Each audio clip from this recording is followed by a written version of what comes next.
Mag-ingat po tayo sa lahat na lumalabas sa ating pong bibig. At ito po ang babasahin ko sa Proverbs chapter 18 verse 20 and 29. A man's belly shall be satisfied with the fruit of his mouth, and with the increase of his lips shall he be filled. 21. Death and life are in the power of the tongue, and they that love it shall eat the fruit of thereof.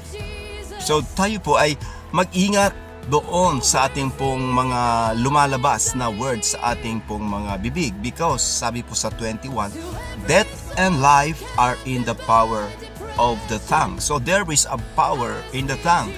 Dahil yung kapangyarihan na yon ay doon nagmamanifesto ang kapangyarihan. Dahil kamatayan at buhay ay nandoon po sa ating pong mga bibig. At ito po yung ating pong sabi po, they shall eat the fruit thereof.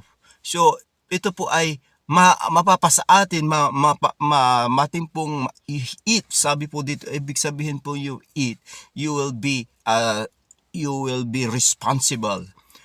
Ang lahat na circumstances, yung mga fruits, yung mga lalabas diyan, if that is a negative, that is the death, but it is a positive, that is life.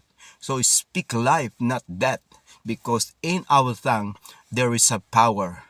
Death and life are in the power of the tongue. So mag-ingat po tayo mga kapatid, mga kaibigan, sa mga lumalabas sa ating pong bibig, because we will reap what we speak. Ano po ang ating pong lumalabas sa ating pong bibig ay ating pong aanihin.